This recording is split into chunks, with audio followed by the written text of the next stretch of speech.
వచ్చాం. నిజానికి ఈ మీడియా సమావేశం ఏర్పాటు చేసి చెప్పాలి అనే దానికంటే ముందు కూడా ఎన్నో పోరాటాలు జరిగాయి. పోరాటం అంటే ఏంటి అంటే కేవలం సిద్ధాంతపరమైన విభేదాలతో మా రీతుల్లో వీడియోలు చేశాం. మాకున్నటువంటి మీడియా మాధ్యమాల్లో కేవలం వీడియోలు చేశాం. దానికి మా గొంతులు నొక్కడానికి అని చెప్పి ఎన్ని ప్రయత్నాలు చేశారో అవన్నీ కూడా ఈ ఓవరాల్ ప్రెస్ మీట్ కంప్లీట్ అయిపోయే లోపల అందరికీ అర్థమైపోతుంది. స్వచ్ఛ సనాతన వేదిక ద్వారా కేవలం మేమే కాదు, కేవలం ఒక ప్రాంతం వారనే కాదు, ఈ అంశానికి ఏకీభవించేటటువంటి ప్రతి ఒక్కరూ కూడా భాగస్వాములే. ఈరోజు ఇక్కడ కొంతమందే వచ్చారు, ఇక్కడ పైన కొంతమందే ఉన్నారు. ఈ కొంతమందే కాదు, ఇది అసంఖ్యాకం. ఇది భవిష్యత్తులో అందరికీ తెలుస్తుంది. ఇక ముందుగా నేను చిన్న బ్రీఫ్ ఎలా ఇస్తున్నాను అంటే, షిరిడీ సంస్థాన్ మా మీద కొన్ని తప్పుడు అనువాదాలతో లేదా తప్పుడు వ్యక్తులు ఇచ్చినటువంటి సమాచారంతో అక్రమ కేసులు బనాయించడంతో పాటుగా ఎన్నో రకాల బెదిరింపులకు పాల్పడతా ఉంది. ఆ విషయాలు చెప్తాం. అలాగే చట్టపరంగా మేము చేస్తున్నటువంటి పోరాటంలో ఉన్నటువంటి విషయాల్ని కూడా ఎక్స్పోజ్ చేస్తాం. సాయిబాబా పేరుతో, సాయి మతం పేరుతో ఏ విధంగా హిందూ దేవీ దేవతలకు అవమానం జరుగుతోంది, హిందూ దేవీ దేవతల్ని దోషభూయిష్టం చేస్తున్నారు, ఇవన్నీ కూడా ఆధార సహితంగా. అలాగే కొన్ని సాయి మందిరాల్లో ఎలాంటి ఆచారాలు కొనసాగుతున్నాయి అనేవి కూడా వీడియో ప్రూఫ్స్తో సహా మీ ముందుకు చూపిస్తాం. వీటన్నింటికీ షిరిడీ సంస్థాన్ కేసులతోనో ఇంకేదో మూకలతోనో బెదిరించడం కాకుండా చక్కగా ఆన్సర్స్ చెప్పగలిగితే బాగుంటుంది అనేది మా ఉద్దేశం. ముందుగా శాస్త్రపరమైనటువంటి విషయాలతో ఇదిగోండి సచ్చరిత్ర, షిరిడీ సాయిబాబా సచ్చరిత్ర ఆధారంగానే శివశక్తి అధ్యక్షులు కరుణాకర్ సుగుణ గారు కొన్ని విషయాలు చెప్తారు. దయచేసి అందరూ గమనించండి.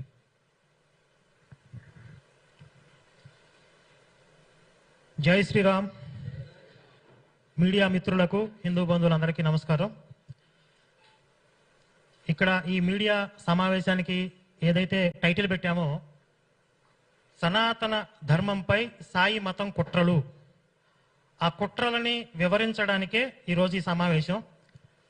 అయితే ఈ కుట్రలు ఎక్కడి నుండి ప్రారంభమయ్యాయి అంటే, సాయి సచ్చరిత్ర అనే ఒక పుస్తకం ఏదైతే వ్యాప్తిలో ఉందో దాన్ని షిరిడీ సంస్థాన్ ట్రస్ట్ వారు అధికారికంగా ప్రచారం చేస్తున్నారో, ఆ సాయి సచ్చరిత్ర నుండే సనాతన ధర్మం మీద కుట్రలు ప్రారంభమయ్యాయి. అవి వివిధ రూపాలుగా అనేక రకాలుగా దాడులు చేస్తూ ఉన్నారు. ఇదంతా గమనిస్తూ ఉంటే హిందుత్వం మీద, సనాతన ధర్మం మీద జరుగుతున్నటువంటి స్పిరిచువల్ జిహాద్ అని అనిపిస్తూ ఉంది. ముఖ్యంగా ఒక 2-3 విషయాలు చెప్తాను. సాయి సచ్చరిత్రలో మేము మా ఛానల్స్లో కూడా ఈ విషయాలు కొన్ని మాట్లాడడం జరిగింది. అత్యంత విద్రోహం ఏమిటి అని అంటే, సనాతన ధర్మంలో శ్రీరాముడి యొక్క ఉన్నతమైనటువంటి స్థానానికి కళంకం కలిగించే విధంగా, రాముడికి ద్రోహం చేసే విధంగా సాయి సచ్చరిత్రలో ఒక భాగం ఉంది. అందులో రామ నవమి రోజు ఇస్లాం మతానికి చెందినటువంటి ఒక ఉత్సవాన్ని జరిపించాలి అని అక్కడ సాయిబాబాతో సన్నిహితంగా ఉన్నటువంటి ఒక వ్యక్తి ప్రతిపాదించటం, దానికి సాయిబాబా ఆమోదించటం, దాన్ని కొన్ని సంవత్సరాల పాటు నిరాటంకంగా శ్రీరామ నవమి రోజు ఉరుసు ఉత్సవం అనేది షిరిడీలో జరిగింది. ఇది సాయిబాబా బ్రతికి ఉన్నటువంటి సమయంలో. శ్రీరామ నవమి సంవత్సరానికి ఒక్కరోజే వస్తుంది. ఆ ఒక్కరోజు కూడా హిందువుల యొక్క భక్తి రాముడి మీద లగ్నం కాకుండా వాళ్ళని డైవర్ట్ చేయటానికి ఇస్లాం మతానికి చెందినటువంటి ఉత్సవాన్ని షిరిడీలో నిర్వహించారు. ఆ తర్వాత ఇంకొక భక్తుడు వచ్చి, శ్రీరామనవమి రోజు మనం రాముడిని కదా పూజించాల్సింది అని ఆ రోజు రాముడి ఉత్సవం జరగాలని ప్రతిపాదిస్తే తప్పనిసరి పరిస్థితుల్లో బహుశా సాయిబాబా గారు ఒప్పుకోవడం జరిగింది. ఆ ఒప్పుకున్నది కూడా ఏదో మొహమాటానికో ఇంకొక కారణంతో ఒప్పుకొని అదే రోజు రామ నవమి రోజు ఉత్సవం చేసుకున్నటువంటి భక్తులని అకారణంగా పచ్చి బూతులతో సాయిబాబా విరుచుకుపడటం జరిగింది. ఇది సాయిబాబా సచ్చరిత్రలో స్పష్టంగా రాయబడి ఉంది. ఇది చదివిన తర్వాత ఏం అర్థం చేసుకోవాలి హిందువులు? సాయిబాబా గారు నిజంగా హిందువుల్ని ముస్లింల్ని సమన్వయం చేయడానికి వచ్చినటువంటి అవతారం అని చెప్పి కొంతమంది ప్రచారం చేస్తూ ఉన్నారు. సమన్వయం చేయటం అంటే ఇప్పుడు హిందువులతో రామనవమి రోజున ఇస్లాంకి సంబంధించిన ఉత్సవం చేయించారు. అదే రంజాన్ రోజు ముస్లింలతో రాముడికి సంబంధించిన భజనలు చేయించగలరా? చేయించాడా సాయిబాబా? చేయించలేదు. అలాగే హిందువులందరికీ దేవుడు అని ప్రచారం చేస్తున్నారు. ఏ ముస్లిం అన్నా ఆయన దేవుడిని ఒప్పుకుంటున్నాడా? ఏ క్రైస్తవుడైనా ఆయన దేవుడిని ఒప్పుకుంటున్నాడా? కాబట్టి ఇది కేవలం హిందువుల మీద మాత్రమే జరిగినటువంటి కుట్ర. అయితే ఆ రోజు షిరిడీకి మాత్రమే ఇది పరిమితం కాదు. ఈ రోజుకి కూడా చాలా చోట్ల షిరిడి సాయి మందిరాలలో శ్రీరామనవమి రోజు ఉరుసు ఉత్సవాలు చేస్తున్నారు. ఆ రోజు షిరిడీలో చేశారు కాబట్టి ఈ రోజు కూడా మేము కొనసాగిస్తాం. అంటే రామనవమి రోజు హిందువుల్ని రాముడికి దూరం చేసేటటువంటి ఆ కుట్రలో తెలుసో తెలియక చాలా మంది హిందువులు కూడా భాగం అవుతున్నారు. ఇదొక కీలకమైన అంశం. ఇంకొకటి,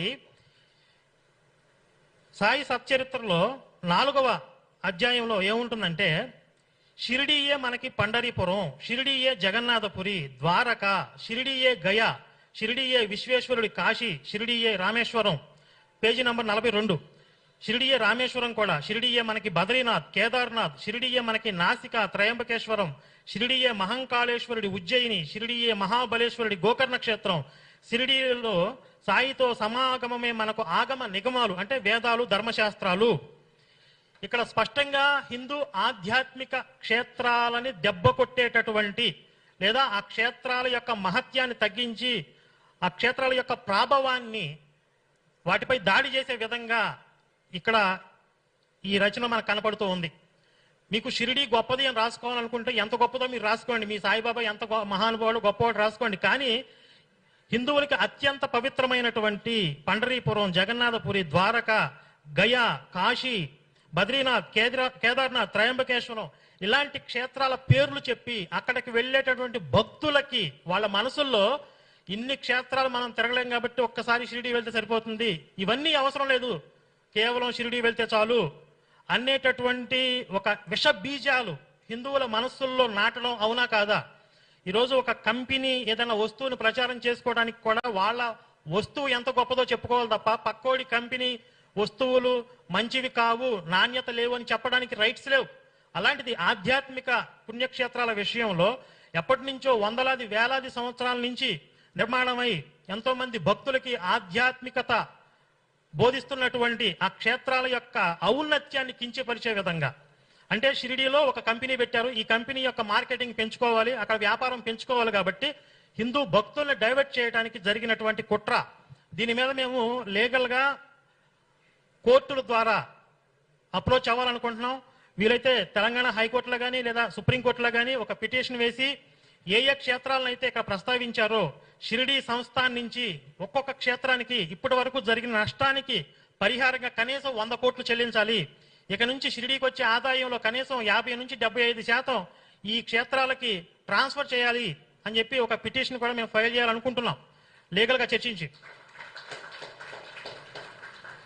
కాబట్టి ఇక్కడ స్పష్టంగా శ్రీరామనవమికి ద్రోహం చేశారు, పుణ్యక్షేత్రాలను దెబ్బకొట్టే విధంగా, పుణ్యక్షేత్రాల మీద వాటి యొక్క ప్రభావాన్ని తగ్గించే విధంగా దాడి చేశారు. ఆ తర్వాత అదే పారాగ్రాఫ్ లో కిందకు వస్తే, సాయే శ్రీకృష్ణుడు, సాయే శ్రీరాముడు, మన నిజమైన ఆశ్రయ స్థానం శ్రీ సాయే. శ్రీరాముడి యొక్క చరిత్ర ఎక్కడా? ఈ సాయిబు గారి చరిత్ర ఎక్కడా? ఈయన రాముడితో సమానం కాదు కదా, కనీసం తోటరాముడు కూడా కాదు చెప్తున్నా. పాతాళ భైరవి సినిమాలో తోటరాముడు అంటే ఆ తోటరాముడికి కూడా సమానం కాదు. అలాంటి ఈ సాయిబు గారిని తీసుకెళ్లి రాముడితో సమానం ఎలా చెప్తారు? అసలు రాముడి యొక్క ఔన్నత్యం చెప్పాలంటే మనకు రోజులు సరిపోవు. మీరు సాయిబు గారి గురించి ఏం చెప్తారు? మీరు సాయిబు గారి నుంచి సమాజం, హిందువులు నేర్చుకోవాల్సింది ఏంటి? ఆయన చూసి ఒక ఉత్తమమైన పుత్రుడు ఎలా ఉండాలి, ఒక రాజు ఎలా ఉండాలి, ఒక భర్త ఎలా ఉండాలి, ఒక మిత్రుడు సోదరుడు ఎలా ఉండాలి అనేది మనం రాముడిని చూసి నేర్చుకుంటాం. ఈరోజు భారతదేశంలో ఉన్నటువంటి కుటుంబ వ్యవస్థకి ఆధారం రాముడు. భారతదేశం యొక్క అస్తిత్వం ఏంటి అంటే రాముడు. అలాంటి రాముడిని మీరు ఒక సాయిబుతో అల్లా అచ్చా కరేగా, అల్లా బలా కరేగా అంటూ ఎల్లప్పుడూ అల్లా నామస్మరణ చేసేవాడు సాయిబు గారు, సాయిబాబా గారు. అలాంటి ఒక వ్యక్తిని తీసుకొచ్చి రాముడికి రీప్లేస్ ఎలా చేయాలనుకుంటున్నారు? కాబట్టి ఇది స్పష్టంగా హిందుత్వాన్ని, ముఖ్యంగా రాముడి మీద విపరీతమైనటువంటి ద్రోహబుద్ధి ఇందులో స్పష్టంగా కనిపిస్తూ ఉంది. అలాగే ఇంకొంచెం ముందుకెళ్తే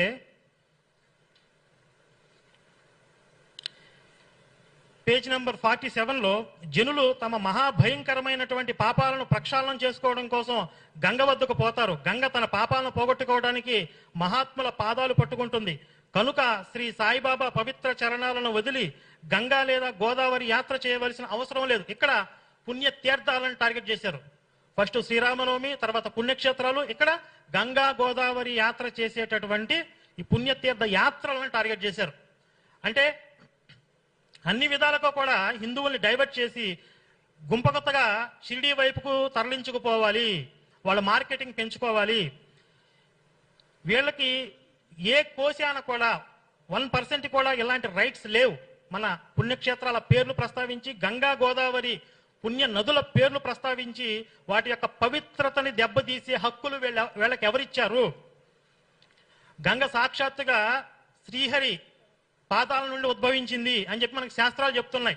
100 సంవత్సరాల క్రితం పుట్టినటువంటి ఈ సాయిబు గారికి ఏ శాస్త్ర ప్రమాణం ఉంది, ఏ శాస్త్ర ఆధారాలు ఉన్నాయి? ఈరోజు హిందువులు ఎంత దయనీయమైన పరిస్థితుల్లో ఉన్నారు అంటే, ఎలాంటి ప్రమాణాలు లేకపోయినా ఒక మార్కెటింగ్ చేస్తే షిరిడీ బాబా గారిని నెత్తిమీద పెట్టుకున్నారు. ఇది ఇలాగ వదిలేస్తే రేపొద్దున ఇంకొక బురిడీ బాబా వస్తాడు. కాబట్టి హిందుత్వాన్ని నాశనం చేయడానికి హిందువులే ఎన్నో అవకాశాలు కల్పిస్తూ ఉన్నారు. కాబట్టి నిరంకుశంగా, నిర్భయంగా, నిర్మోహమాటంగా ఈ సాయి మతం పేరుతో ఏదైతే సనాతన ధర్మం మీద జరుగుతున్నటువంటి దాడులు ఉన్నాయో వాటన్నింటిని తిప్పికొట్టాల్సిన అవసరం ఉంది అని చెప్పి ఈరోజు స్వచ్ఛ సనాతన వేదిక పేరుతో మేము అందరం కూడా ఇక్కడ మీడియా సమావేశం నిర్వహించడం, ఇంకా భవిష్యత్తులో కూడా మరిన్ని కార్యక్రమాలు నిర్వహించడానికి మేము తగిన కార్యాచరణని రూపొందించుకుంటూ ఉన్నాం. ఇవి సాయి సచ్చరిత్రలో ఉన్నటువంటి కొన్ని విషయాలు. ఇంకా చాలా ఉన్నాయి. మీడియా సమావేశంలో చెప్పడం టైం సరిపోదు కాబట్టి ప్రస్తుతానికి ఇంతవరకు నేను ముగిస్తున్నాను. ఇంకా మిగిలిన విషయాలు మిత్రులు మాట్లాడతారు.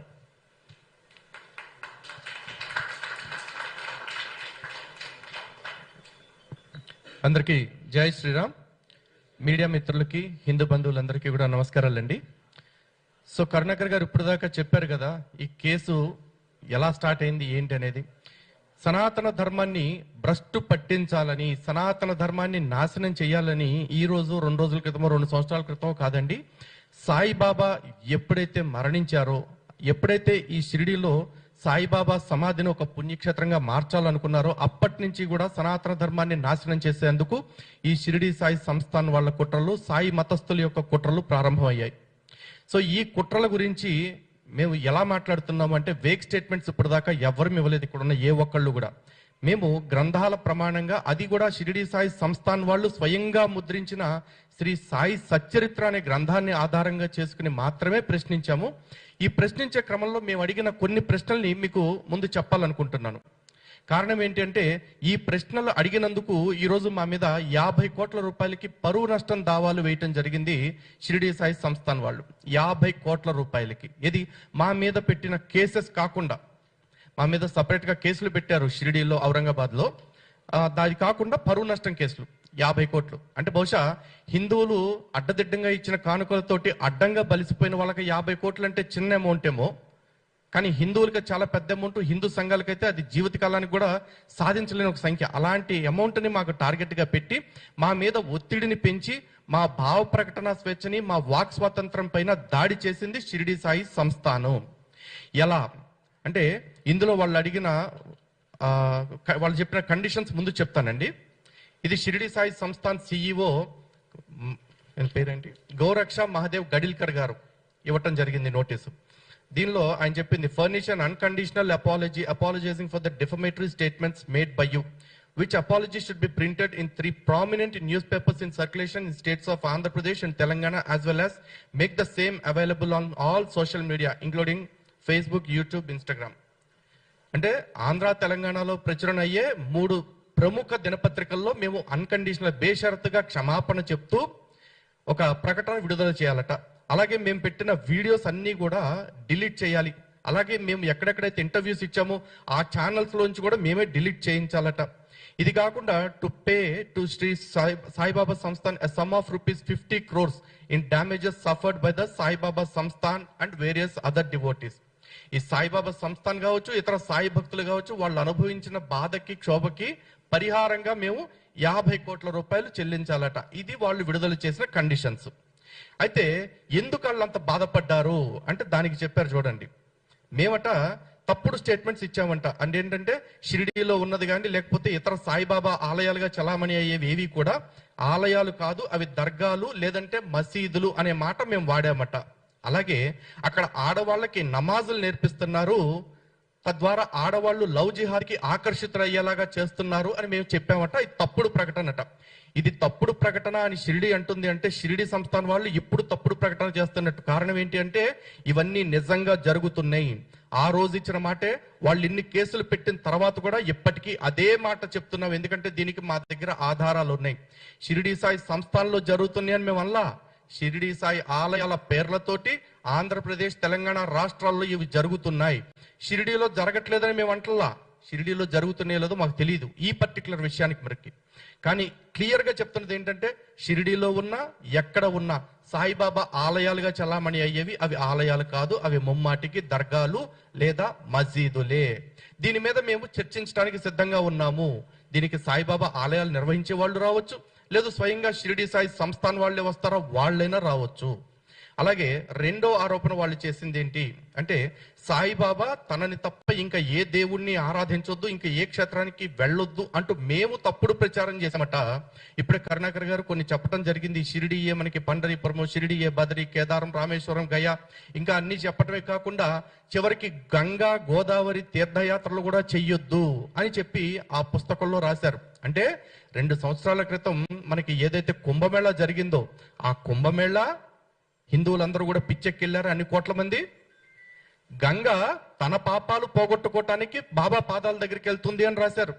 నిజంగా గంగ అంటే మనకి ఎంత పవిత్రమైంది. విష్ణు పాదోద్భవీం గంగా అని శాస్త్రం చెప్తుంది. విష్ణువు యొక్క పాదాల నుంచి వచ్చిన గంగని మనం తాకినంత మాత్రాన, ఇంకా చెప్పాలంటే గంగా గంగా గంగా అని స్మరిస్తే కూడా మన కొన్ని పాపాలు తెలియకుండానే పోతాయని శాస్త్రం చెప్తుంది. అలాంటి గంగకి పాపాలు అంటించి మన దేవీ దేవతల్ని, మన క్షేత్రాల్ని, మన ఆలయాల్ని, మన అవతార పురుషుల్ని అవమానిస్తుంది ఈ సాయి సంస్థాను, సాయి భక్తులు. కావాలంటే వెనకాల ముద్రించిన ఆ ఫొటోస్ కూడా చూడండి ఒకసారి. సాయిబాబా శివలింగం మీద కూర్చుంటాడు, సాయిబాబా ఆదిశేషుడి మీద కూర్చుంటాడు, సాయిని రాముడు అంటారు, సాయిని కృష్ణుడు అంటారు. మా రాముడు కృష్ణుడి గురించి పుస్తకాలు చాలా గొప్పగా చెప్పాయండి. పుంసాం మోహన రూపాయ పుణ్య శ్లోకాయ మంగళం అని చెప్పారు. మరి ఇక్కడ బాబాని రాముడు అవతారంలో చూస్తుంటే తినే పిల్లోడు తినటం కూడా మానేసేలాగా తయారు చేసేసారు. ఇవి మేము ప్రశ్నించకూడదు. మా ధర్మాన్ని వీళ్ళు ఎంతైనా అవమానించవచ్చు, మా దేవీ దేవతలు ఎంతైనా కించపరచొచ్చు. మేము తిరిగి ప్రశ్నిస్తూ ఎలా రాముడయ్యాడు, ఎలా కృష్ణుడయ్యాడు అని అడిగితే దానికి సమాధానం చెప్పకపోగా ఇలాంటి తప్పుడు కేసులు మా పైన పెట్టారు. పైగా దీని గురించి ఇంకో మాట చెప్పారు. మీరు అనేక పాడ్కాస్ట్లు, లైవ్లు చేస్తూ సాయిబాబా పైన విపరీతమైన విషం చిమ్ముతున్నారు మీ చీప్ పబ్లిసిటీ కోసం అని చెప్పేసి. ఏది చీప్ పబ్లిసిటీ? మా సాయిబాబా దగ్గరకు వస్తే, మా షిరిడి క్షేత్రానికి వస్తే అన్ని పుణ్యక్షేత్రాలకు వెళ్ళినట్టే, కాబట్టి ఎక్కడికి వెళ్ళొద్దు, ఏ పుణ్యక్షేత్రాలకి వెళ్ళి మీరు డబ్బులు వేయొద్దు, మొత్తం తీసుకొచ్చి మా షిరిడిలో దోచిపెట్టండి అని చెప్పడం. ఇది కాదు చీప్ పబ్లిసిటీ. మాకు 12 జ్యోతిర్లింగాలు ఉన్నాయి, అన్ని చోట్ల శివుడే ఉంది. కానీ ఏ ఒక్క క్షేత్రం కూడా ఇక్కడ ఒక్క చోట చూస్తే మిగతా 11 క్షేత్రాలు చూసినట్టే అనట్లా. 18 శక్తిపీఠాలు ఉన్నాయి, ఒక్క శక్తిపీఠానికి వెళితే మిగతా 18 చూసినట్టే అనట్లా.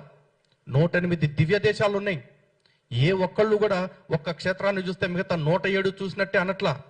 అని ఒక్క సాయి సంస్థాను, సాయి భక్తులు మాత్రం ఏం ప్రచారం చేస్తున్నారు? మీరు ఏమీ చూడక్కర్లేదు, కేవలం షిరిడీకి వస్తే అన్ని చూసేసినట్టే, సాయిని ముక్తి అందరినీ కొలిచేసినట్లే అంటూ తప్పుడు ప్రచారం చేస్తుంది, చీప్ పబ్లిసిటీ చేస్తుంది షిరిడి సాయి సంస్థాన్. మరి ఈ చీప్ పబ్లిసిటీని మేము ప్రశ్నించొద్దా? అంటే హిందూ సంఘాలు అని పెట్టుకుని ఎంతసేపు అన్యమతస్తుల మీద మాట్లాడటం అనుకుంటున్నారా? స్వధర్మానికి హాని చేస్తున్న వాళ్ళ మీద కూడా మేము యుద్ధం చేస్తాం. యుద్ధం చేయాల్సి వస్తే కాలకేయుల మీద చేయాల్సిందే, కట్టప్ప విషయంలోనూ జాగ్రత్తగా ఉండాల్సిందే, లేకపోతే ఆ కట్టప్పే ప్రాణం తెస్తాడు. వీళ్ళు కట్టప్ప బ్యాచ్, సాయి భక్తులు, సాయి సంస్థాన వాళ్ళు కట్టప్ప బ్యాచ్ లాగా తయారయ్యారు. అందరూ జాగ్రత్తగా ఉండండి. ఇలాంటి కట్టప్పలు ఇంకా చాలా మంది ఉన్నారు. ఇలాంటి వాళ్ళ నుంచి ధర్మాన్ని కాపాడుకోవాలనే లక్ష్యంతో ఏర్పడిందే స్వచ్ఛ సనాతన వేదిక. ఈ లక్ష్యాన్ని కూడా అర్థం చేసుకోండి. అలాగే ఇంకొక మాట అంటున్నారు, అసలు సాయిబాబా లాంటి గురువు లేడు, సాయిబాబా లాంటి దేవుడు సనాతన ధర్మంలో లేడు అని మేము అన్నామట. అప్పుడు చెప్పాం, ఇప్పుడు చెప్తున్నాం. సాయిబాబాని మళ్ళీ సాయి సంస్థాన్ వాళ్ళని ప్రశ్నిస్తున్నాం. సాయిబాబా కొంతమంది దేవుడు అనుకుంటున్నారు, కొంతమంది దేవుడు కాకపోతే కనీసం ఒక మంచి గురువు అనుకోండి అంటున్నారు. ఓకే, గురువు అనుకోవటానికి కూడా నాకు అభ్యంతరం లేదు. కానీ ఎలా అనుకోవాలి? ఒక వ్యాస భగవానుడి కంటే, ఒక శంకరాచార్యుల కంటే, రామానుజాచార్యుల వారి కంటే, మధ్వాచార్యుల వారి కంటే, వల్లభాచార్యుల వారి కంటే, నింబార్కుల వారి కంటే, గురు రాఘవేంద్రుల కంటే ఏ విధంగా సాయిబాబా గొప్ప అనేది ఒక్క మాటలో మాకు నిరూపించి అప్పుడు సాయిబాబాని గురువు అనుకోండి అని మనకి చెప్పాలి వాళ్ళు. అవి ఏవి చెప్పకుండా మేము అనుకుంటున్నాం కాబట్టి మీరు కూడా అనుకోండి అంటూ హిందువుల మీద రుబాబు చేస్తా ఉన్నారు. అలాంటి ప్రశ్నలు వేస్తున్న హిందువులని భయపెట్టి బెదిరించి వాళ్ళ దారిలోకి తెచ్చుకుని మొక్కించాలని చూస్తున్నారు. ఎలా అయితే పాషండ మతాలు మోసం చేత భయపెట్టి ఆశ పెట్టి మత మార్పిడి చేస్తాయో వీళ్ళు కూడా అలాంటివే చేస్తా ఉన్నారు. కాబట్టి వీళ్ళని మేము ప్రశ్నించాము. అది కూడా రాజ్యాంగంలోని ఆర్టికల్ 19(1) మనకి ఏదైతే అవకాశం ఇచ్చిందో భావ వ్యక్తీకరణ మరియు వాక్ స్వాతంత్రాన్ని దాన్ని పాటిస్తూ, అలాగే ఆర్టికల్ 19(2)లో ఏవైతే రీజనబుల్ రెస్ట్రిక్షన్స్ పెట్టారో ఆ రీజనబుల్ రెస్ట్రిక్షన్స్ అన్నిటిని గమనించుకుంటూ వాడదగిన భాషలో అడగదగిన విధంగా మేము ప్రశ్నలు అడిగాం తప్ప ఎక్కడా కూడా సాయిబాబా విషయంలో అసభ్యంగా మాట్లాడలేదు. సాయిబాబాని వాడు, వీడు, గాడు, గీడు అని మేము ఇప్పుడు పదాలు వాడలేదు. కనీసం బే అని, బాడకం అని, బద్మాష్ లాంటి పదాలు మేము ఎక్కడా వాడలేదు. ఎందుకంటే వాళ్ళ విశ్వాసం వాళ్ళది, మన విశ్వాసం మనది. మా అబ్జెక్షన్ ఏంటి, సాయి భక్తులకు ఉండొద్దని కూడా మేము అనట్లా. కానీ సాయి భక్తి అని చెప్పేసి సనాతనాన్ని కలుషితం చేయొద్దు, హిందువులు ఇది హిందుత్వంలో ఒక భాగము అన్నట్టుగా ప్రచారం చేయొద్దు అని మాత్రమే మేము అంటున్నాం. ఇక డెరగేటరీ అండ్ మిస్లీడింగ్ స్టేట్మెంట్స్ ఇస్తున్నాము వివిధ టీవీ ఛానల్స్ లో అని చెప్పేసి అంటూ, అలాగే నేను, భాస్కర్ కిల్లి గారు, మిగతా వాళ్ళు చేస్తున్న వీడియోస్ ఏవైతే ఉన్నాయో ఇవన్నీ కూడా సాయి యొక్క ప్రాభవాన్ని లేకపోతే ప్రాశస్త్యాన్ని డ్యామేజ్ కలిగిస్తా ఉన్నాయి అని చెప్పేసి అంటున్నారు. అలాగే మేము చేసింది ఇల్లీగల్ యాక్టివిటీ అన్నారు. ఏది ఇల్లీగల్ యాక్టివిటీ? ఈ రోజున ఇది కాశీ విద్వత్ పరిషత్ వాళ్ళు, సనాతన ధర్మానికి అత్యంత ప్రామాణికమైన వ్యవస్థ ఈ కాశీ విద్వత్ పరిషత్తు. చివరికి జగద్గురు బిరుదు ఎవరివ్వాలి అంటే కూడా అది ఇవ్వాల్సిన వాళ్ళు ఈ కాశీ విద్వత్ పరిషత్ వాళ్ళే.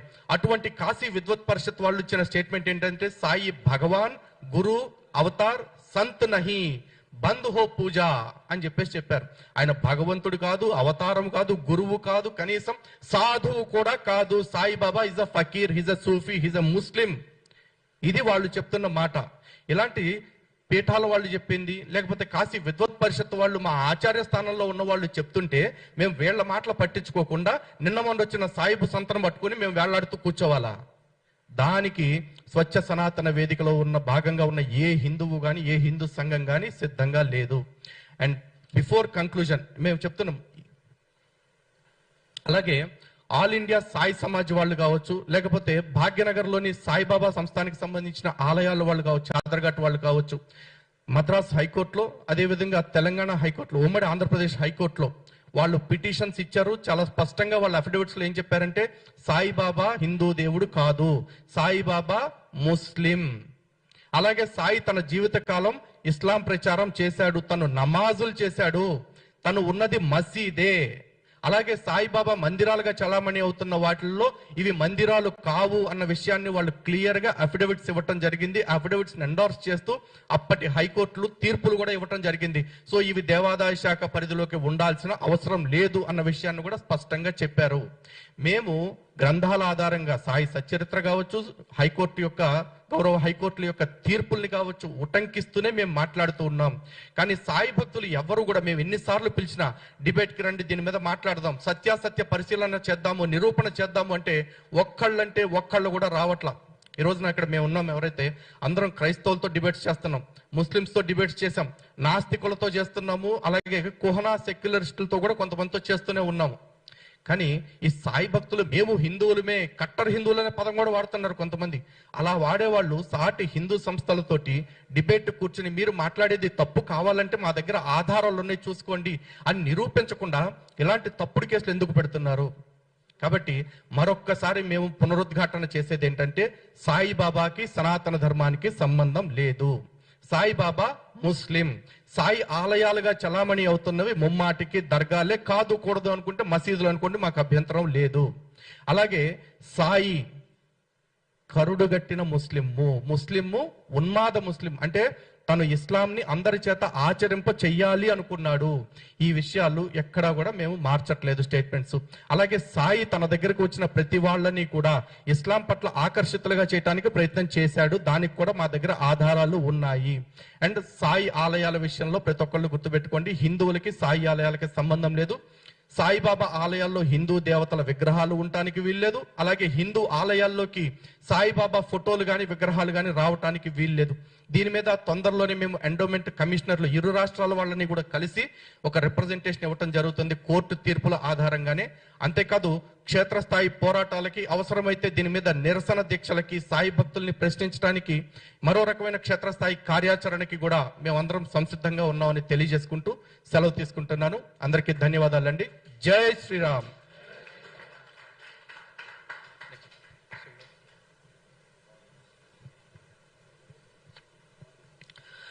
అందరికీ నమస్కారం అండి. నా పేరు భాస్కర్ కిల్లి, హైందవీ స్వరాజ్ అధ్యక్షుడిని. ఇక్కడ చాలామంది అనుకుంటుంది ఏంటి అంటే మేమేదో సాయిబాబాకి వ్యతిరేకమని, లేకపోతే సాయి భక్తులకి వ్యతిరేకమని, సాయి ఆలయాలకు వ్యతిరేకమని ఒక రకమైన అభిప్రాయం అయితే చాలామందికి ఉంది. చాలామంది భక్తులు కూడా బయట అదే ప్రచారం చేస్తున్నారు. జనరల్గా ఏమనుకుంటారు అంటే, అరే వీళ్ళు ఎందుకు కేసులు పెడతారు, కేసు అంటే ఏదో ఒకటి తప్పు చేసే ఉంటారు అన్నట్టుగానే చాలా మందికి ఉంటుంది. కానీ అవన్నీ కూడా మన తాలూకు మిత్రులందరూ ఒక్కొక్కటి క్లియర్ చేసుకుంటూ వెళ్తున్నారండి. అయితే సాయిబాబా దాదాపుగా ఉన్న దగ్గర నుంచి ఇప్పటి వరకు కూడా ఒక చర్చ అయితే మాత్రం చాలా గట్టిగా జరుగుతూ ఉంది. అదేంటి అంటే సాయిబాబా హిందువా ముస్లిమా, దీని మీద జరుగుతుందండి. చర్చ అంతా దీని మీదే ఉంది. అయితే చాలా మంది ముస్లిం అని అంటే ఎవరైతే పోరాటం చేస్తున్నారో వాళ్ళందరూ చెప్తూనే ఉన్నారు. హిందూ అని ఎవరు ప్రొజెక్ట్ చేస్తున్నారు అంటే సాయిబాబా సంస్థానం వాళ్ళు ప్రొజెక్ట్ చేస్తున్నారు, అలానే సాయి భక్తులు ప్రొజెక్ట్ చేస్తున్నారు. కారణం ఏంటి? వాళ్ళ తాలూకు టార్గెటెడ్ పీపుల్ ఎవరు అంటే హిందువులు. ఎందుకంటే వాళ్ళు ముస్లింల దగ్గరికి వెళ్ళలేరు, అలానే క్రిస్టియన్స్ దగ్గరికి వెళ్ళలేరు.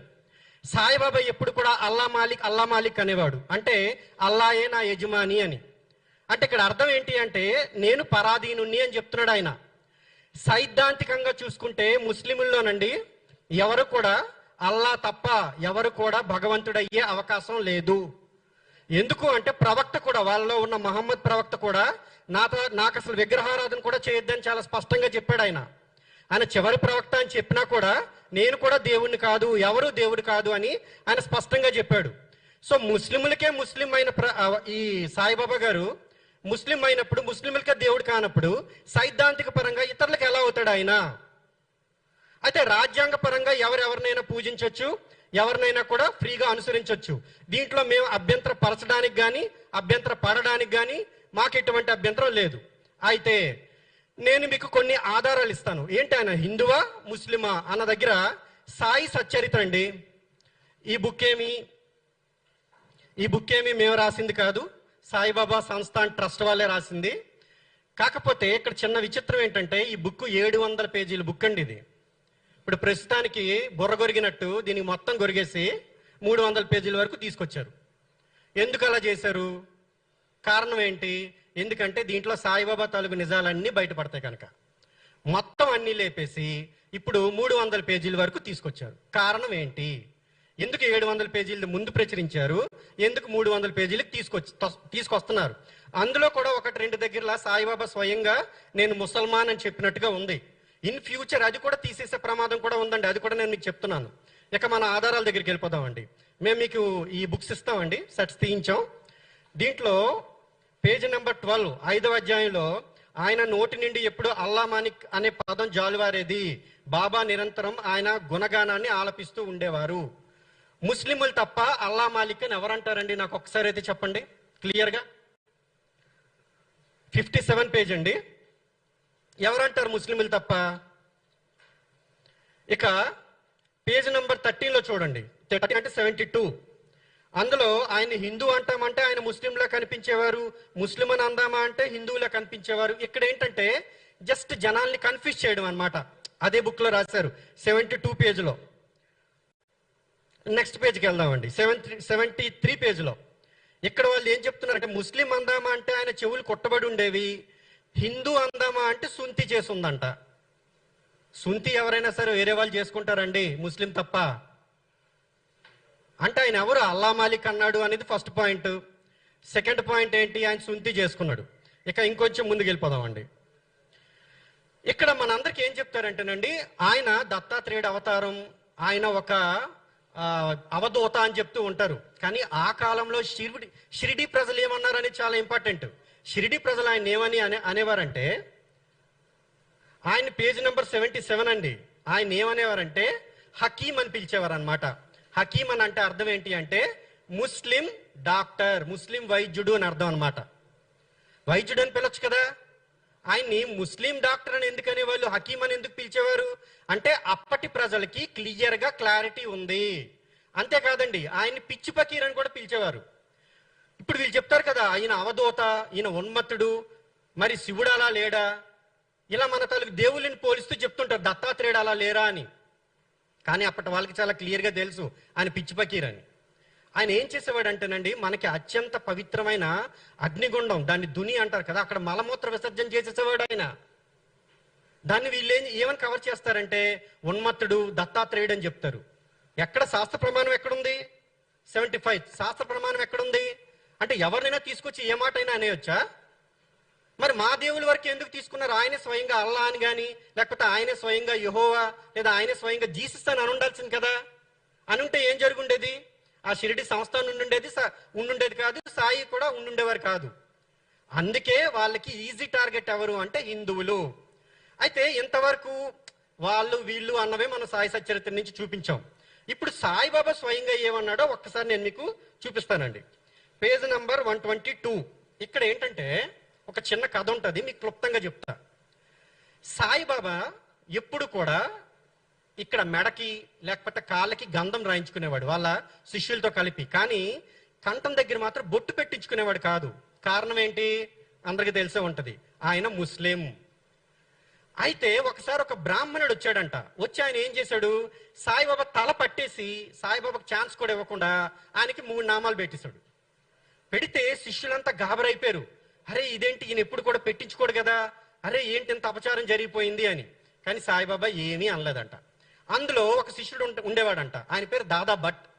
ఆయనకి అరే మేమందరం కూడా ఎప్పుడు పెడతా ఉంటే వద్దనేవాడు కదా, మరి ఈయన పెడితే ఎందుకు ఊరుకున్నాడు అని. కానీ ఆ రోజు అడగలేదు, కానీ మరుసటి రోజు అడిగాడంట సాయిబాబాని. బాబా గారు మీరు ఎందుకు అంటే మా తాలూకు బొట్టులంటే మీకు అంత చులకన, ఆయనదైతే అంత ఇష్టమా అన్నట్టు ఏదో జస్ట్ కామెడీగా అడిగితే అప్పుడు సాయిబాబా ఏమన్నాడంటేనంట, నేను ఒక ముస్లిం అని, పేజ్ నెంబర్ 122 అండి, సాయిబాబా స్టేట్మెంట్ కింద ఉంది ఇది. నేను ఒక ముస్లిం అని, ఆయన ఒక బ్రాహ్మణుడని తెలిసినా కూడా ఆయన వచ్చి నన్ను ఆయన గురువు అనుకొని ఆయన నాకు బొట్టు పెట్టాడు, నాకు అది నచ్చింది అని చెప్పాడనమాట. ఇక్కడ ఇంకొక పదం కూడా వాడాడండి ఆయన, నేను అపవిత్ర జాతిలో పుట్టిన ముస్లిం. అర్థమవుతుందా? అసలు దీని మీద ముస్లింలు కేసు వేయాలి సాయి సంస్థాన్ మీద. అపవిత్ర జాతి అని వీళ్ళు కన్ఫర్మ్ చేస్తున్నారు.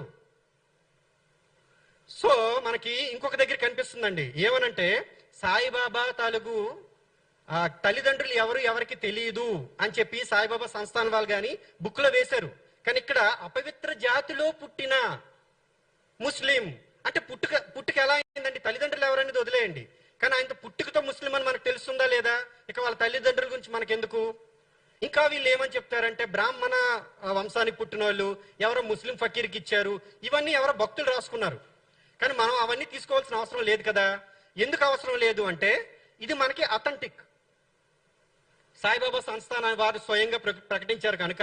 అంటే ఇది మన విశ్వాసంలోకి అయితే రాదు, కానీ వాళ్ళని మనం ప్రశ్నించాలి అంటే వాళ్ళు అఫీషియల్ గా వాళ్ళు ముద్రించిన బుక్ కనుక మనం మాట్లాడాలి.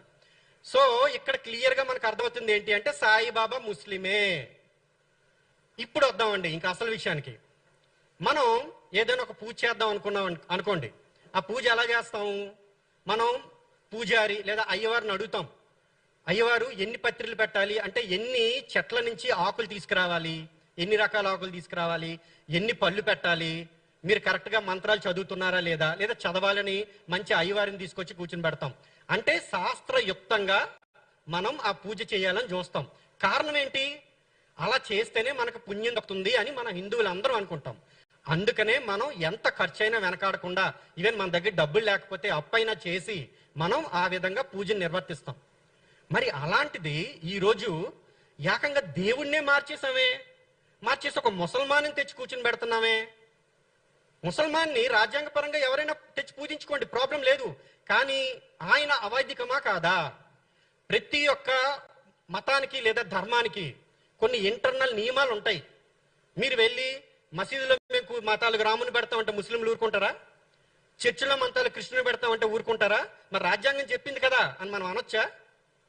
ప్రతిదానికి కొన్ని పరిధులు ఉంటాయి. ఇప్పుడు సాయి మతం వాళ్ళు వాళ్ళ తాలూకు సాయిని పూజించుకోమనండి, వాళ్ళకి నచ్చినవి ఏవో 4 గోడలు కట్టుకోమని చెప్పండి. వాళ్ళు ఏం చేస్తారు? మన తాలూకు దేవుడికి ఇచ్చినట్టు హారతలు ఇస్తారు, లేదంటే యజుర్వేదం చదువుతారు, లేదు అంటే ఇప్పుడు విష్ణు సహస్రనామాలు చదువుతారు. వాడికి ఎవరిచ్చాడు? వాళ్ళకి ఎవరిచ్చారు అంటే ఆ అధికారం, హక్కు? విష్ణువుకి చదవాల్సినవి ఒక ముసల్మానికి చదవడం ఏంటి? ఇక్కడ సాయిబాబా అనే ముసల్మాన్ తాలూకు కాళ్ళ దగ్గర మన తాలూకు దేవుళ్ళ విగ్రహాలు పెడుతున్నారు. అరే, ఒక పువ్వు, ఒక పుష్పం, ఒక పండు తక్కువైతేనే ఏమైందో అయ్యవారు అని చెప్పి మనం అంత ఆతృత అడుగుతామే. ఇక్కడ మన దేవుళ్ళనే కింద పెట్టి పూజలు చేస్తున్నాం. అది ఎంత అపవిత్రం, ఎంత పాపం ఎవరికి అర్థం కావట్లేదా? ఇలాంటి తప్పులు మనం తెలిసి ఎందుకు చేస్తున్నాం? ఒకసారి ఆలోచించండి. ముసల్మాన్ అయిన వ్యక్తిని మనం పూజ చేయొచ్చా? ముసల్మాన్ అయిన వ్యక్తిని మనం పూజించొచ్చా? ముసల్మాన్ అయిన వ్యక్తికి మిగతా వాళ్ళందరూ కూడా మన దేవుళ్ళ దగ్గరికి రావద్దు, మన దేవుళ్ళని తక్కువ చేస్తూ పుణ్యక్షేత్రాల దగ్గరికి ఇందాక కరుణాకర్ గారు చెప్పినట్టు ఇలాంటి అపచారాలు చేస్తుంటే అవన్నీ కూడా మనం చూస్తూ భరించాలా? ఈరోజు మేము 4 వచ్చాం, మా మీద కేసులు లేదా పరువు నష్టం దావాలు చూస్తున్న హిందువులందరూ ఏం చేస్తున్నారు? అసలు మీరు హిందువులేనా అని అనుమానం నాకు కలుగుతుంది. సాయి భక్తుల కింద ఇంతమంది ఉన్నారు కదా, నేను ఒకటే చెప్తాను, సాయిబాబాని ఎవరైనా సరే పూజించండి, నేను కాదన్ను. కానీ మీరు మీ పద్ధతిలో పూజించుకోండి. మా తాలూకు ఆ మనోభావాలు దెబ్బతినేటట్టు మీరు ఎందుకు పూజలు చేస్తున్నారు? ఇప్పుడు సాయిబాబా అనగానే మా మనోభావాలు దెబ్బతిన్నాయి అని అంటారు కదా. మేమేమైనా మిమ్మల్ని పూజించొద్దు అన్నామా? మేమేమైనా మిమ్మల్ని షిరిడి వెళ్ళొద్దని చెప్పామా? మరి మావి మనోభావాలు కావా? మా తాలూకు సనాతన ధర్మాన్ని, మా తాలూకు దేవుళ్ళని, మా తాలూకు దేవాలయాల్ని, మా తాలూకు పుణ్యక్షేత్రాలని ఇంతగా అవమానిస్తుంటే మరి మావి మనోభావాలు కావా? అవి మరి నొప్పించవా? అవి అడిగినందుక ప్రశ్నలు? ఈరోజు షిరిడి సంస్థాన్ అనేది ఒక ట్రస్టా, లేకపోతే దానికి ఎవరైనా రిలీజియస్ ఇన్స్టిట్యూషన్ అధికారం ఇచ్చారా? వాళ్ళు ఏ అధికారంతో వాళ్ళు కేసులు వేస్తున్నారు మా మీద? వాళ్ళకి ఇస్తున్న వాళ్ళందరూ హిందువులు, డబ్బులు, ముఖ్యంగా తెలుగు వాళ్ళు. సాటి హిందువుల మీద, సాటి తెలుగు వారి మీద వాళ్ళు కేసులు వేస్తున్నారంటే అసలు వాళ్ళు హిందువులేనా అన్న అనుమానం మీకు ఎవరికి కలగట్లేదా? హిందువుల మీద కేసులు వేయడానికి వాళ్ళకి డబ్బులు ఇస్తుంది. తిరిగి ఒక్క ప్రశ్న కూడా సమాధానం ఇవ్వట్లేదండి, ఒక్కదానికి కూడా. అంతేకాకుండా మేము ముఖ్యంగా మాట్లాడుతుంది ఎక్కడంటే లోకల్లో జరిగే ఇన్సిడెంట్స్ అన్నమాట. మీకు తెలిసే ఉంటుంది, షఫీల్గూడలో మసీదులో, మసీద్ అన్నాను, అది కూడా కరెక్టే. అంటే ఏంటి అంటే సాయిబాబా తాలూకు దేవాలయంలో నమాజ్ జరుగుతుంది. అక్కడ స్వయంగా ఒక ముస్లిం ఆయన వచ్చి నమాజ్ చేయిస్తున్నాడు ఆడవాళ్ళందరి చేత. ఒకసారి చూడండి, ఇది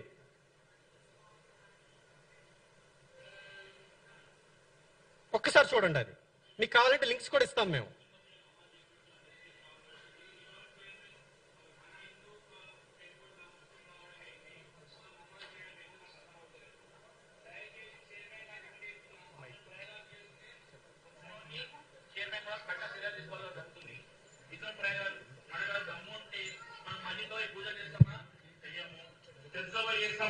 చెయ్యము. మన ఈ ప్రయోగం ఏంది? ఇప్పటికే సంబంధించిన లవ్ జిహాద్ కేసులు అవుతున్నాయి, మన ఏరియాలోనే ఎన్నో కేసులు అవుతున్నాయి. వాళ్ళు ఉంటే మొత్తం అంతకి బొట్టు పెట్టండి, బొట్టు పెట్టి చూపించండి, మన దేవుని మొక్కేయండి. బొట్టు పెట్టుకుంటారా? పెట్టుకోడు. ఇతను ప్రయోగాలు చేస్తున్న దేవుడు సాయిబాబా ఈవెందో ముస్లిం కాబట్టి చెందిన వాడైనా మన ఇందులో ఎప్పుడో కలిపేసుకున్నాం, మనం ఎందుకు బుధగా వేస్తున్నాం. సో దయచేసి చైర్మన్ గారికి నేను ఒకటి 100 మంది అభిప్రాయాలు తీసుకొని మీరు ఏదైనా పని చేయండి. మీ వ్యక్తిగత అభిప్రాయాలు తీసుకొని ఇతర రాజకీయాలు చేయకండి. మీరు కూర్చుంటే లోకల్ నాపై కమిస్తాగా నేను బీజేపీ ప్రయాణాలు చేయకండి. మీరు సో మేము మాట్లాడింది ఏం తప్పు ఉందండి? మీకు క్లియర్గా ఎవిడెన్స్ చూపించాం కదా.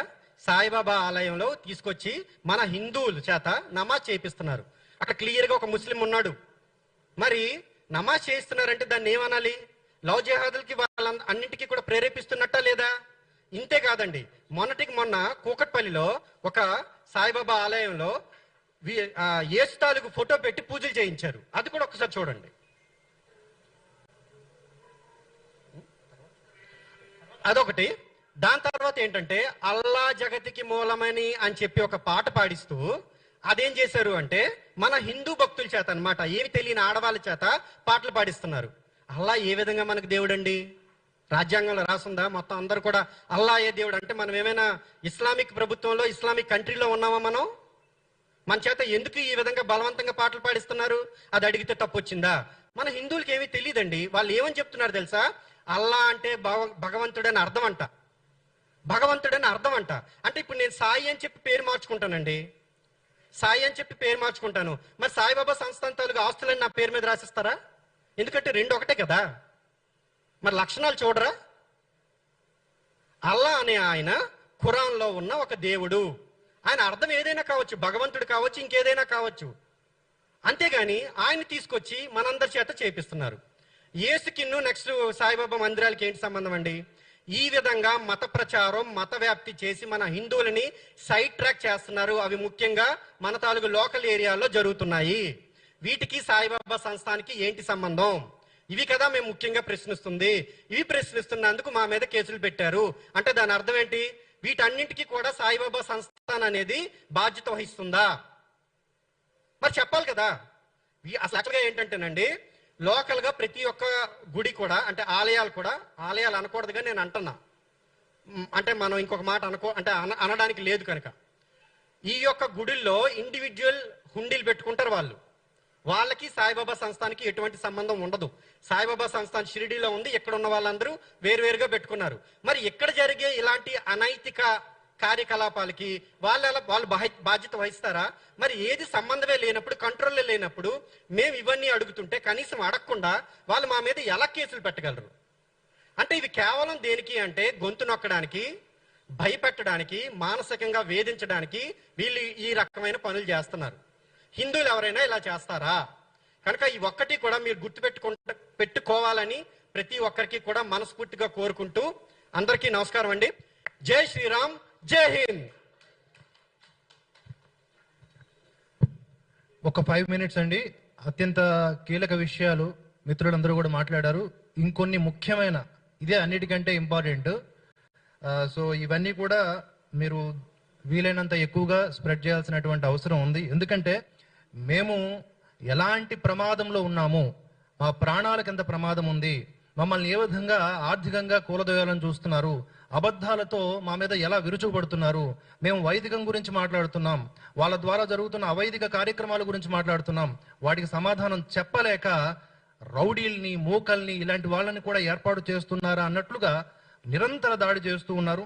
వాటన్నింటికి సంబంధించినటువంటి ఆధారాలు మీకు చూపిస్తాను. అలాగే షిరిడీ సంస్థాన్ కొన్ని అబద్ధాలను కూడా ప్రచారం చేస్తున్నట్లుగా ఇప్పుడిప్పుడే మనకు అర్థం తెలుస్తోందనమాట. గతంలో ద్వారకా పీఠాధిపతి స్వరూపానంద స్వామి వారు ఈ షిరిడీ సంస్థానికి క్షమాపణలు చెప్పారు అని కూడా ప్రచారం చేస్తున్నారు.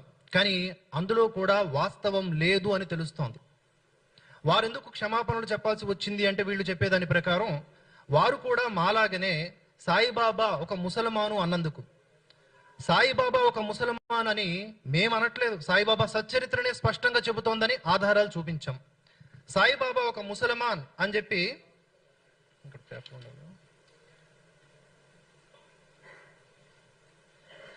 సాయిబాబా హారతులు మీ అందరికీ ఐడియా ఉంటుంది, అందరం కూడా ఏదో ఒక సందర్భంలో వినే ఉంటాం, పాడే ఉంటాం. సాయిబాబా హారతులు, అందులో కాకడ హారతులు యవనీశ్వరిపుయ్యాఖ్య దర్శనత్వాదిదలే అంటే ఆ రాగంతో చెప్తే మీకు ఇంకా కనెక్ట్ అవుద్దని చెప్తున్నా. సంశయ నిరసనయ తద్వైత ఘాలవిలే గోపీ చందా మందాత్వాంచి ఉద్ధరిలే మోమిన వంశీ జన్ముని లోకాతార్యలే అని జయదేవ జయదేవ దత్త అవధూత అనేస్తారు. అంటే వాళ్ళు అనేసరి కాబట్టి మనం నమ్మాలి. మోమిన వంశీ జన్ముని అంటే అర్థం ఏమిటి? మరాఠీలో మోమిన వంశీ అంటే ముస్లిమానికి సంబంధించినటువంటి వంశం అని. అక్కడ ప్రతి పదార్థం కూడా ఇది షిరిడీ సాయి అఫీషియల్ వెబ్సైట్స్ నుంచి సేకరించినటువంటి సమాచారమే, మేమే సొంత రచనలు కావు ఇవి.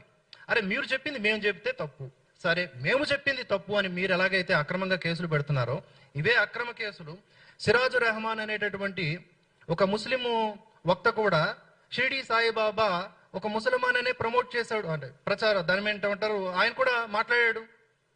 ఏం మరి కేసులు పెట్టలేకపోయారు? హిందువుల డబ్బుతో హిందువుల మీద కేసులు పెట్టడానికి, అది కూడా అందుతున్న సమాచారం ఇంకా నిజానిజాలు తెలియవు. మా నలుగురు మీద ముఖ్యంగా ఏకంగా 16 మంది మీద కేసులు పెట్టారండి. 16 మంది మీద కేసులు పెడితే ఒకడే సాక్షి. ఆ ఒక్కడిని నియమించుకొని ఇక్కడ మా మీద ఎలాంటి థ్రెటనింగ్స్ చేస్తున్నారో మీకు ఆధారాలతో సహా ఇప్పుడు చూపిస్తాం. దయచేసి కాసేపు ఓపిక పట్టండి. 16 మంది మీద కేసు పెడితే అందరినీ భయభ్రాంతులకు గురి చేసి చాలా మందిని సైలెంట్ చేసేశారు. మాకెందుకు వచ్చింది లేని కొంతమంది నిజంగానే సైలెంట్ అయ్యారు. కానీ వాళ్ళ మనసుల్లో దీని మీద పోరాటం చేయాలని ఉంది. కానీ మేము తెగించాం. దేనికోసం? మా వైపున ధర్మం ఉంది, వాళ్ళ వైపున ధనం ఉంది. ఇప్పుడు 50 కోట్ల రూపాయల డిఫమేషన్, సరే చెరో 50 కోట్ల రూపాయల డిఫమేషన్ అంటే 200 కోట్ల రూపాయల డిఫమేషన్ మన నలుగురు మీద వేశారనుకోండి. కోర్టు ఖర్చులు ఎంత అవుతాయి? సుమారుగా 2 కోట్ల పైచులకు ఖర్చు చేయాల్సి ఉంటుంది.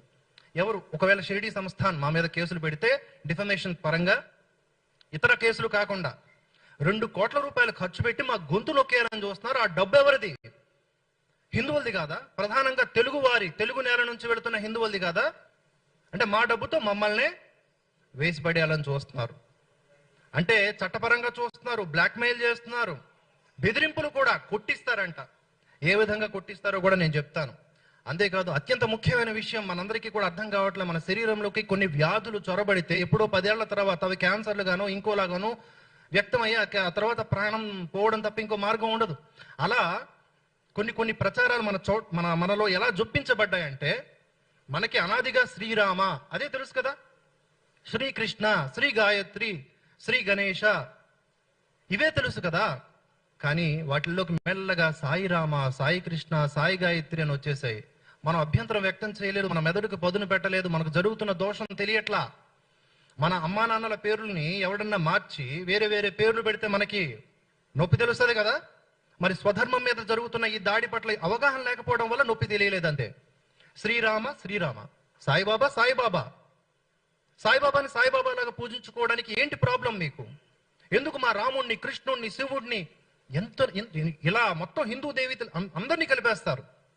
విష్ణు సహస్రనామం, శివ సహస్రనామం మనకు తెలుసు, లలితా సహస్రనామం తెలుసు, సాయి సహస్రనామం, సత్యనారాయణ వ్రతం తెలుసు, సాయి సత్యనారాయణ వ్రతం. ఏం చేస్తున్నారు మీరు? అంటే మార్కెటింగ్ చేసి హిందువుల్ని దోచుకోవాలని ట్రై చేస్తున్నారు. ఇది ప్రశ్నిస్తే కేసులు పెడతారా? ప్రాణాలు తీస్తారా?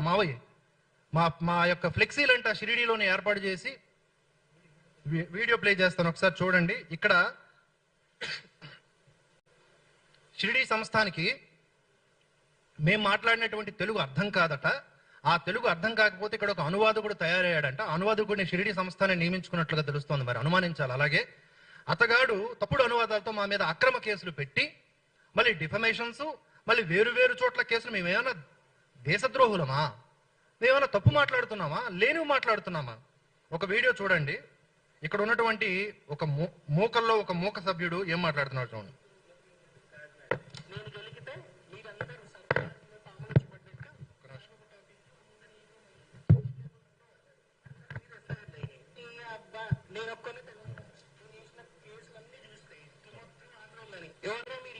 బతుకుతున్నారు.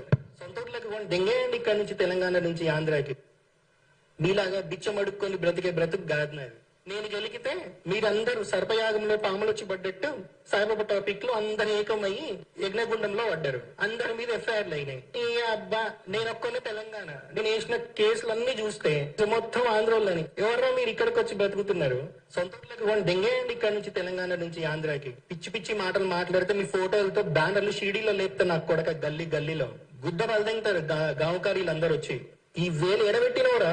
ఎంతమందిని గెలికినావు? తీసినప్పుడు సగమే బయటకు వచ్చింది. ఇంకొకసారి సాయిబాబా విషయంలో గెలకాలని చూసినావు అనుకో, 10కి 10 మొత్తం దెంగేస్తాయి. కింద రాటు తింటే నోట్లకెళ్ళి బయటకు వస్తుంది నాకు కొడకల్లారా. దెంగేంట్రా ఆంధ్రాకి ఫస్ట్. మీరు తెలంగాణ నుంచి దెంగండి ఫస్ట్ ఆంధ్రాకి. అమ్మ 700 కిలోమీటర్లు అవతలిందిరా చరిత్ర పాగల్సాలే. హైదరాబాద్ లో కూర్చొని మురుగుతా ఉంటావు పిచ్చుకు మరిగినట్టు. గుద్దల దమ్ముంటే షిరిడీకి రారా. గాంకారీలతో నిన్ను కొట్టిస్తారా నాకు కొడక నిన్ను అక్కడ. ఏ बहुत चालाक आदमी है मगर बहुत चूतिया भी है, इसलिए फंस गया इन केसों में. शिरडी वाले इनको तो याद रख लो आप. इसका नाम दुवाड़ा शिव प्रसाद है. इसके जैसे 3-4 लोग हैं. ये है ललित कुमार, ये करुणाकर सुगना, ये भास्कर किल्ली. आप एक चीज नहीं भूलना कि इसका चेहरा तो याद रख लो. ఇవన్నీ ఏంటంటే తెలుగులోను థ్రెటనింగ్. అలాగే అక్కడ కేసులు మాకు మహారాష్ట్రలో పెట్టారు, అదే షిరిడీలో పెట్టారు. మేము అక్కడికి వెళ్ళి న్యాయ పోరాటం చేస్తే ఎలాగూ అందులో కూడా మేమే గెలుస్తాం కనుక మమ్మల్ని కొట్టడానికి కూడా ప్లాన్ చేసేలాగా ఇవన్నీ కూడా కనిపిస్తున్నాయి. ఇవన్నీ ఏమైనా నిరాధారమైనటువంటి ఆరోపణల మాటల. చేతి వేళ్ళు అంటే కట్ చేసేస్తారంట, మా చేతి వేళ్ళు కట్ చేస్తారంట, రాడ్లు తోస్తారంట, పైనుంచి వస్తాయంట, గావు కార్యాలతో కొట్టిస్తాడు. అక్కడ అలాగే గడప గడపకి వెళ్ళి మా ఫోటోలు కూడా ఇస్తారంట. కేసులు, బెదిరింపులు, హత్యా బెదిరింపులు, ఆర్థిక పరంగా ఒత్తిడి, ఇదంతా కాదా? ఇదంతా మేమేమన్యాయం చేశామని సంస్థానం చేయిస్తోంది ఇదంతా. ఎందుకంటే ఆ షిరిడీ సంస్థానం పెట్టినటువంటి కేసులన్నీ కూడా ఈయనే సాక్షి. ఇప్పుడు ఎవడైతే వీడియో ప్లే చేశానో ఈ వ్యక్తే సాక్షి. దానికి కూడా ఆధారాలు ఉన్నాయి. వాడే పెట్టుకున్నాడు, అతగాడే యూట్యూబ్ లో పెట్టుకున్నాడు. నేనేరా మీ మీద ఎఫ్ఐఆర్ ఫైల్ చేసింది, నేనేరా సాక్షి, రెండరా చూసుకుందాం. ఓకే, చూసుకుంటాం. మళ్ళీ వేళ్లు కట్ చేసేయటం, రాడ్లు తోయడం, చంపేయడం ఏంటి మమ్మల్ని? ఇది దారుణాతి దారుణం కాదా? దీన్ని ప్రశ్నించకూడదా? వీటితో పాటుగా ఇక్కడ మా మీద కేసులు పెట్టడానికి 2 కోట్ల రూపాయలు అఫీషియల్ గా ఖర్చు పెడుతున్నారు. అలాగే చంపుతాం, నరుకుతాం, రాడ్లతో కింద నుంచి తోస్తే పైకి వస్తుంది అని ఓపెన్ గా వాళ్ళు చెప్తున్నారు. ఇప్పుడు ఈ పర్సన్ అనేవాడు ఇండివిజువల్ గా మేము చూడట్లేదు. అతను షిరిడీ సాయి సంస్థాన్ ట్రస్ట్ వాళ్ళు అతని వెనకాలను నడిపిస్తున్నారు. వాళ్ళు పెట్టిన కేసులన్నింటికి ఇతను చెప్పినటువంటి విట్నెస్సే, ఇతను ఇచ్చిన విట్నెస్సే ఆధారం. కాబట్టి ఇతనితో బెదిరింపులు కానీ కేసులు కానీ ఇవన్నీ కూడా షిరిడీ సాయి సంస్థాన్ ట్రస్ట్ వెనకాల నడిపిస్తుంది. వాళ్ళు క్లియర్ గా అర్థమైంది. సాయి సచ్చరిత్రలో సాయి గురించినటువంటి నిజాలని వాళ్ళు డిఫెండ్ చేసుకోవడానికి వాళ్ళకి సాధ్యం కాదు. కోర్టుల్లో కేసుల్లో గెలవలేము. ఇప్పుడు ఏదైతే మార్కెటింగ్ నడుస్తుందో సాయిబాబా మీద, ఆ మార్కెటింగ్, ఆ మాఫియా దెబ్బతినే అవకాశం ఉంది. ఒక రెవల్యూషన్ స్టార్ట్ అవుతుందేమో అనే భయంతో ఇలా గొంతెత్తి ప్రశ్నిస్తున్నటువంటి మాలాంటి వాళ్ళందరినీ మొదట కేసులతో భయపెట్టడం, లేదంటే మీరు 50 కోట్ల రూపాయలు నష్టపరిహారం చెల్లించాల్సి వస్తుంది, మీ ఆస్తులన్నీ లాక్కుంటాం అనేటువంటి బెదిరింపులకు పాల్పడటం. ఇక్కడ కూడా లొంగకపోతే మిమ్మల్ని గావు కార్యాలతో కొట్టిస్తాం, షిరిడీలో మిమ్మల్ని చంపుతాం, మిమ్మల్ని చంపినా అడిగే దిక్కుండదు అనే విధంగా బహిరంగంగా వాళ్ళు బెదిరింపులకు పాల్పడుతున్నారు. వేళ్లు కత్తిరిస్తారని చెప్పి. అంటే వీళ్ళకి రాజ్యాంగం అంటే, చట్టాలంటే గౌరవం లేదు. ఒక డిబేట్లు చేసి సావధానంగా సాయిబాబా గురించి చరిత్రని రుజువు చేసుకునేటువంటి ఆ దమ్ము లేదు. కేవలం వీళ్ళు ఒక అండర్ వరల్డ్ మాఫియా లాగా, సాయి పేరుతో ఏర్పడినటువంటి అండర్ వరల్డ్ మాఫియాని అఫీషియల్ గా షిరిడీ సాయి సంస్థ నడిపిస్తుంది. కాబట్టి ఈ విషయాలన్నీ కూడా, ఈ నిజాలన్నీ కూడా మీడియా ద్వారా ప్రజలందరికీ తెలియాలని చెప్పి ఈరోజు ఈ సమావేశం ఏర్పాటు చేయడం జరిగింది. మీరు ఇంకా చూడండి, ఇక్కడ కొన్ని ఫొటోస్ చూపించండి. మీరు చూడండి, ఇతను సాయి రాముడు అంట. ఓకే, ఇతను ఎవరు? ఇతను సాయి కృష్ణుడు, ఇతను సాయి రాముడు, సాయి ఆంజనేయ స్వామి, సాయి గణేష్. ఓకే, ఇవన్నీ ఇలాంటివి ఎన్నో చెప్పాలంటే ఏ వేదం చెప్తోంది, ఏ ప్రమాణాలు, ఏ శాస్త్రాలు చెప్తున్నాయి, ఏ ఆగమాలు చెప్తున్నాయి? ఇవి కావా అవైదికాలు? ఇవి కావా ప్రశ్నించడానికి సరిపోయేటటువంటి ఆధారాలు? ఇవి మనం అడిగితే మమ్మల్ని టార్గెట్ చేయడం, మమ్మల్ని చంపుతామని బెదిరించడం, అక్రమ కేసులు పెట్టడం చేస్తూ ఉన్నారు.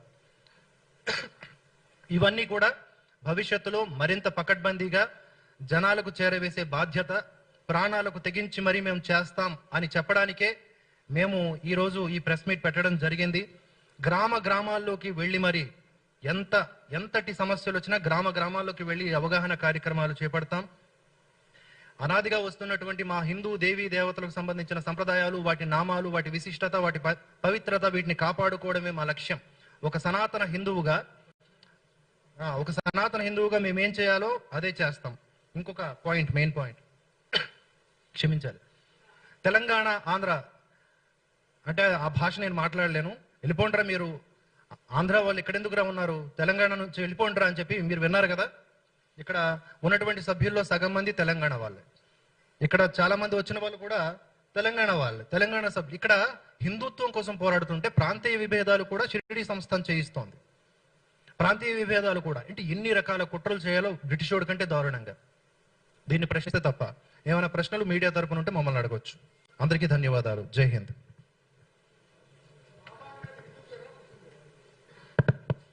ఆయన్ని ఫస్ట్ సాయిబు వైద్యుడు అని ఎలా అయితే పిలిచేవారో, సాయిబు బాబా అని పిలిచేవారు. ఆ తర్వాత సాయి బాబాగా మారింది. బాబా అనేది హిందూ పేరు అనుకున్నా, సాయిబు అనేది ఆయన ఒరిజినల్. సాయిబు బాబా సాయి బాబా అయ్యాడు. యాక్చువల్లీ సాయి అనేది పర్షియన్ వర్డ్ అండి, బాబా అనేది ఉర్దూ వర్డే. బాబా అనేది మనకి హిందీ పదం కాదు.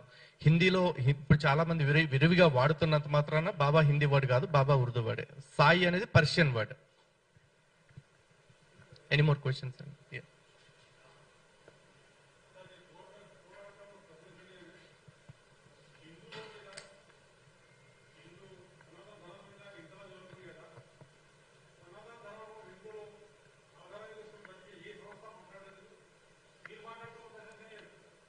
ఒకటేనండి, వాళ్ళు ఎందుకు మాట్లాడట్లేదు అనే దానికి సమాధానం వాళ్ళు చెప్పాలి.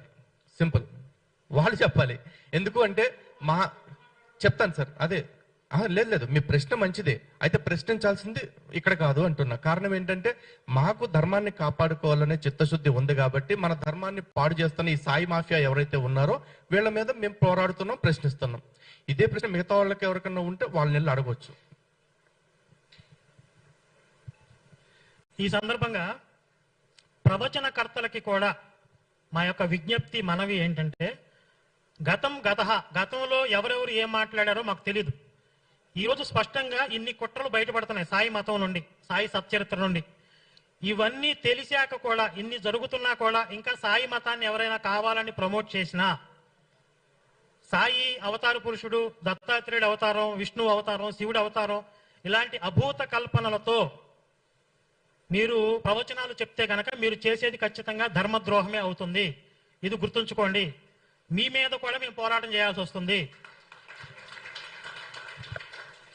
అలాగే మొన్న కొంతమంది సాయి భక్తులు వీడియోస్ చేస్తూ సాయి అంటే ఇంకో భాషలో, హిందీలో ఈశ్వరుడు అనే అర్థం కూడా వస్తుంది, కాబట్టి ఇది ఎందుకు కాదు అంటారు. అలా ఏ భాష పడితే ఆ భాష తీసుకోవటానికి లేదండి. ఎందుకంటే సాయిబాబా బతికింది మరాఠీ ప్రాంతంలో, సాయిబాబా జీవితకాలం మాట్లాడింది ఉర్దూ భాష.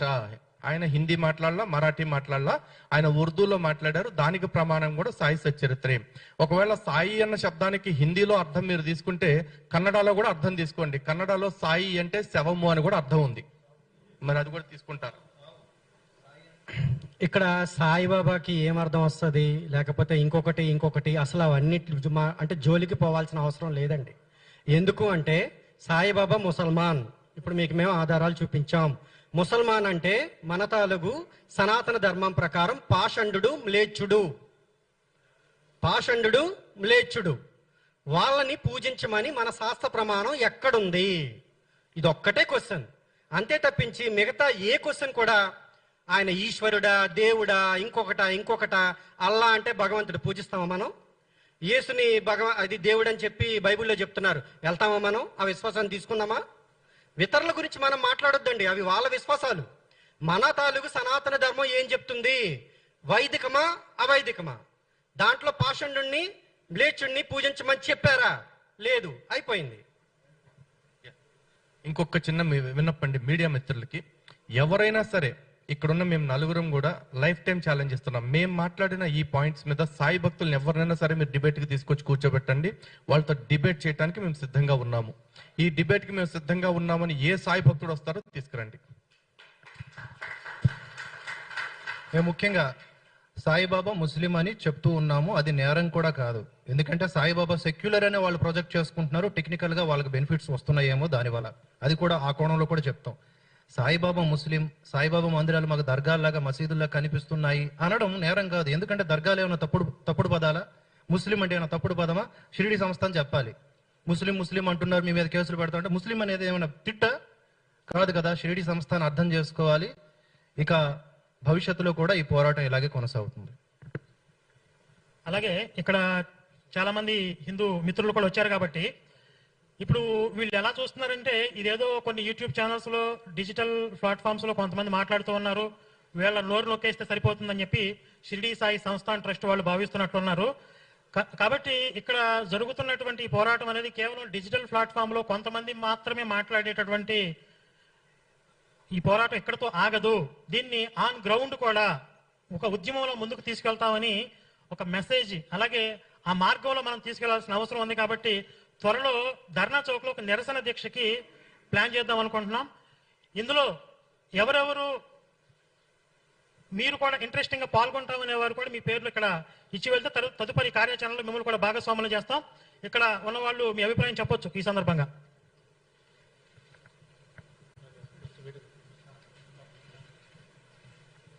సో ఈ ఉద్యమం అయితే భవిష్యత్తులో దశల వారీగా ఉంటుందండి. అందులో ధర్నాలు ఉంటాయి, నిరసన దీక్షలు ఉండొచ్చు, లేకపోతే స్టిక్కర్లు, కరపత్రాలు, పోస్టర్స్ చాలా రూపాల్లో ఉంటుంది. మీ అందరూ కూడా సహకరిస్తారని మనస్ఫూర్తిగా కోరుకుంటూ సెలవు తీసుకుంటున్నామండి. జై శ్రీరామ్.